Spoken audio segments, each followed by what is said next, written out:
So, this is about sampling distributions of your beta hat.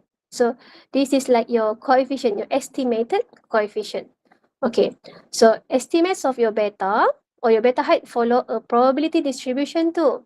Okay, so what does it mean by probability distribution? So your betas will also follow this probability distribution. Probability distribution, there are actually a bell curve shape. So, okay, this is actually your beta's head. Okay, a single sample produce a single estimates of beta head. So, in your probability distribution, this is a combinations of many sample. So, it says that if let's say this is your population, okay, let me put here, this is your population. So, if you take a samples of it, so it says that a single sample produce a single beta head. For example, this is beta head 1 because this is coming from sample 1. The probability distribution of beta's value across different sample, okay, is called as sampling distributions of your betas. So this is just beta 1. This is just from sample 1. You can have sample 2, you can have sample 3, and many sample. So it says that um, combinations of all this is called as sampling distributions of your betas. So classical assumption number 7, which is normality of the error term. So you assume that your epsilon should be normal. What is the meaning of normal? Normal means that your distribution will look like normal. They should be symmetric, mirror image. Okay, so classical assumption number 7, normality of the error term, implies that the OLS, estimates of your beta, are also normally distributed. Okay, so your beta, your estimated beta, is also normally distributed. The same with your error term. They are assumed to be normally distributed. Okay, this is just like what we call technical part. So let's look at the example. Okay, hopefully having more example will improve your understanding. So you have seen this, the textbook is using the same example. So weight is a function of height, right? You know that when you are taller, your weight will be more compared to those who are shorter. Okay, you can estimate the beta 1 with the samples of 6 students. Remember, you have the first sample here. Okay, you can also have second sample here. Okay, so a different 6 student sample will get a different estimate. Okay, of course, the first sample, okay, for example, this is from KENMS. You will have different beta 1 hat, and this is coming from KAED, for example, right? KAED, this is beta 2 hat. So even though you are taking samples of 6 people, 6 students in that sample, but because they are from different students, so they will come up with different estimation. If you choose 100 different sample, now you have 100 sample of 6 students. So what does it mean? So in one sample, you collected 6. In second sample, you have collected 6. The same thing. So now you are collected 100 sample. You will likely get 100 different estimates of your beta. Of course, they are coming from different sample, right? Okay, so let's look at how it looks like. Because we are talking about 100 sample, right? So what happened is that all these 100 will actually form a normal distribution. That's why they will look like normal because we are talking about many samples. So if let's say you have just 1 or 2 sample, a small sample, maybe your distribution may not look like normal. But when you are taking more data, more number of observation, at the end, your distribution will look like normal. Okay? This is what it says. Okay, now. So together all estimates of your beta will form a distribution. Okay, and of course you know that when you want to explain your distribution, okay, this is your distribution, right? You will explain using mu and actually variance. It could be variance, it could be standard deviation, doesn't matter. So only these two things will be used to explain your distribution. Okay, so to be good, an estimation technique should be unbiased. Okay, if you want your estimation to be a good estimation, they shouldn't be biased. So what does the unbiased mean? Okay, unbiased is when the mean of your sampling distribution is equal to the population mean. So let me put here, unbiased means your sampling mean equals to the population mean. So you know that sample mean is x bar, population mean is mu. So when your x bar equals to mu, basically you are saying that your estimation is actually unbiased. Okay. It's not really moral of the story. It's just like to conclude, a single sample provide, of course, single estimation. Okay, your sample 1 will give you a beta 1 hat. Sample 2 will give another beta. The estimates come from a sampling distribution with the means and variance. It just tells you that when you estimate your sampling distribution, you can explain your distribution using mean and variance. That's it. Okay. So, desirable property of an estimated should be unbiased. So you should know what is unbiased, right? So an estimator, which is your beta hat or your coefficient, is an unbiased estimator if its sampling distribution has as its expected value of the true value of beta. Wow. So what does it say? It says that your estimator, your beta hat, is called as unbiased if the expected estimation equals to the true beta, true coefficient. This is what the unbiased means. Whatever you have estimated is actually the same with the true value. This is what we call unbiased estimator. So even though only one estimate is obtained in practice, if it is drawn from unbiased distribution, if let's say your distribution here is not biased, it is often more likely to be accurate than an estimate drawn from biased distribution. Okay, sometimes you can also have biased distribution. So they said that the unbiased distribution is better compared to the unbiased one. So let's look at the example. Is it example?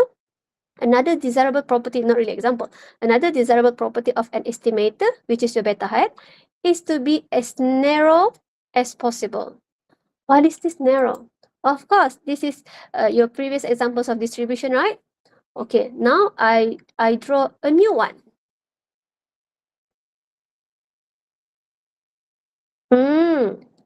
This is the narrowest possible. So you can see that the gap here is very narrow, very little. So I can say here the variance might be maybe this is 5, while here, because it is flatter, right? So the variance could be 10. So you prefer less variance compared to more variance. Why is that? You don't want the spreadness to be too much because variance is a measure of error. So you want the error to be as small as possible, as narrow as possible, right? So a distribution centered on truths with very high variance might be of very limited use. Okay, so they said that even though your distribution is actually centered, okay, let me put it here. Where is it? Okay, even though you don't have this unbiased issue, means that your estimations of your beta height equals to the beta, so you have unbiased distribution. But then, if let's say it has high variance, basically the use is very limited, means that it doesn't you don't really it is less useful for you as well. This is what they say. Okay, remember, first you want the estimate to be unbiased. What is the meaning of unbiased? Your estimated beta equals to the true beta. But then even though you don't have the bias issue, but if let's say you have high variance, you don't want it as well. Okay, so let's look at the example. So here you have 3 different distribution. When you look at the shape, okay, so shape is telling you their variance. Okay, so look at here. I don't know, is it too small? Okay, so the first one, if you can see my cursor, on the left side, the flatter one. And then you also have the same side, okay, which is a bit narrow. So you know that these distributions are actually on the true beta, means that your estimated beta equals to the true beta, means that you don't have a bias issue. Okay? Okay, or we call it unbiased. So these two distributions are unbiased, which is good, right? Okay, but then when you want to compare their variance, of course, the narrow one, the high one, is the unbiased one. Well, and unbiased, the less variance. But the flatter one, the variance is small. So you prefer the narrow one. And the narrow one is also unbiased because it is the expected beta equals to the true beta. Okay, now, if you want to compare this flatter one on the left side with the flatter one on the right side, okay, you can see that, what is it? The right side is less flatter, right? So in terms of variance, compared to the flatter one, the variance is better because it's a bit narrow. But it is far away from the true value, means that you will have a bias issue. Okay, you will have a bias issue. Okay, that's what it says. Okay. So next. Okay, so variance of the distributions of your beta hat can be decreased when you increase your sample size. The more you increase your sample size, if you look at the diagram, the narrow the gap of your variance. Okay, you can see here, your n is 6, that's why it is very fat, very flatter. And then when you increase the sample size, the gap becomes smaller. The more you keep increasing the sample size, your variance will become very, very small. Okay, you want something like this, even though when you look at the shape, you don't like it. But the narrower it is, the better your estimation will be, means that you will have low variance. Okay, so a powerful lesson is that, really, to maximize chances of getting getting an estimate close to the true value, means that your estimated beta or your beta hat, you want it to become to equals to the beta. Apply OLS to a large sample. Okay, so it says that when you increase your sample size, basically you are maximizing your chance to have unbiased estimates. That's it. Okay. So next, the standard error. This is what you have seen before of the estimated coefficient, is the square root of the variance. So what does it mean? What does it mean? Let me open a new one so that you will not get confused. It says that standard error of your estimated beta is the square root of your variance. So variance is sigma squared, and then you have square root of the variance.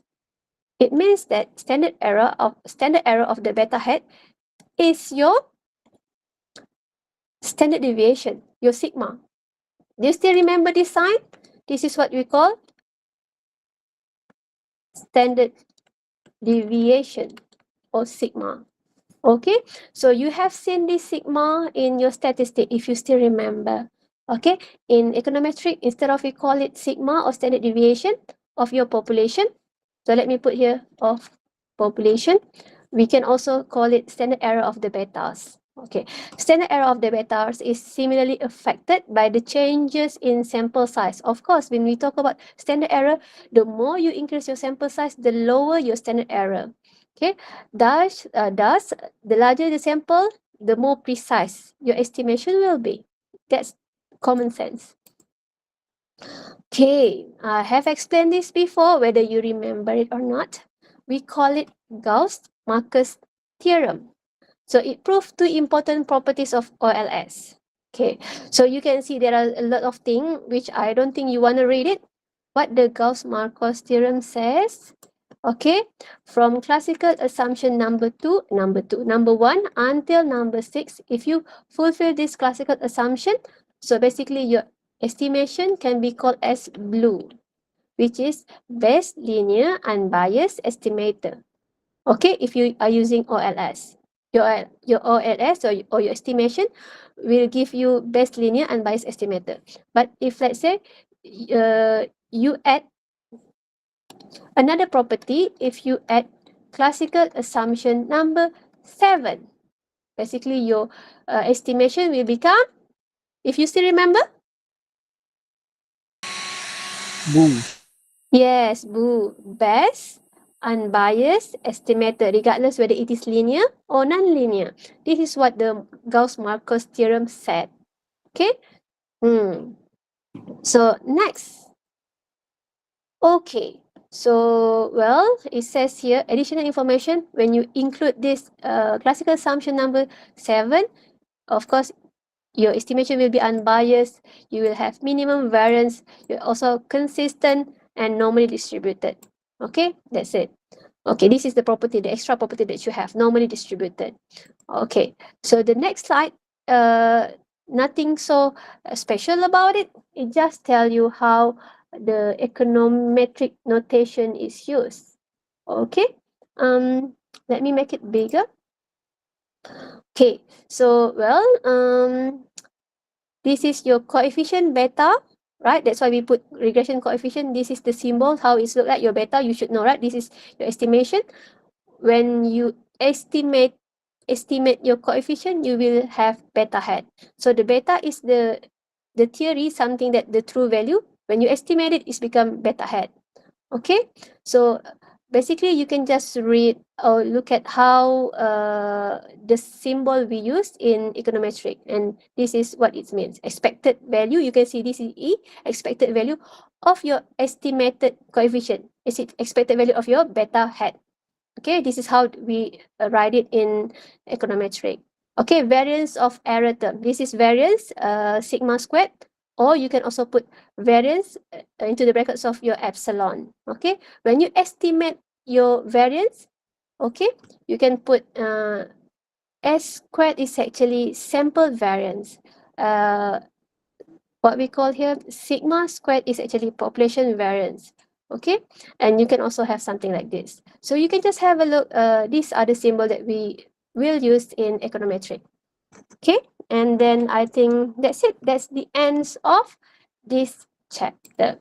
Okay, so let me stop the recording.